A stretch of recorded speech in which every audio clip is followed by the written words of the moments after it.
তোমরা কি এটার জল নিয়ে খাও নি? তাই নাম, তোমার নাম কি দা? হানি? হানি কি? রিয়াং কি তার নাম? আমার নাম ডাইরেক্টর দেববর্মা। এটা কোন জায়গা?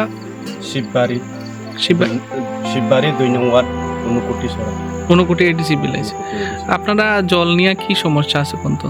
ওই তো জল তো এখন তো বৃষ্টি নাই কিচ্ছু নাই, এখন তো খালি এরকম জল। তো এখানে থেকে খায় মানুষ, অল্প স্বল্প স্নান করবার নাই, জল খাইবার নাই। আর গাড়ি দিয়ে আনে তো এটা তো 2 দিনে একবার আনে, এটাও কুলাই না জল ঠিক মতন। দিনের মানুষ অত তো জল লাগে এটা তো সবাই জানে। স্নান করতো, বাথরুম যাইতো, কিতা করতো, ওইটা জল খাইয়ে মানুষ অনেক জন্যই পেট খারাপ হয়, কিতা ওই হসপিটাল কিতা এরকম হয়। তো এইখানে তোমরা যে বস্তিটা যে আছে, বস্তিটাতে কতজন মানুষ আছে? বস্তির মধ্যে এমনি তো মানুষ তো এটা তো মানে এমনি পরিবার তো 65 কত পরিবার আছে, এরকম পরিবার আছে। তো 200-300 মানুষ আছে। ও এরকমই। তো জল তো এই যে জল তো সব নোংরা জল, মানে এটাই খাইতে লাগে তোমরা। ওইটাও খাইতে লাগে, কিতা করতে হয়। এখন কি চাইতেছো তুমি?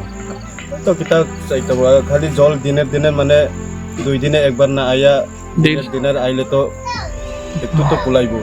আর একটা অমৃত সরোবর এখানে যে ওই যে জলের ট্যাঙ্ক যে করা হয়েছিল, এটার থেকে তোমরা জলায় না? না, এটা তো জল তো পাইছে না। এটা তো এটা কতদিন আগে চালু হয়েছিল? এটা হইছে এমনি তো 1 বছর এরকম হইছে। মানে একবার ওইখান থেকে তোমরা না, একবার আইছে। জল তো কষ্ট হইব।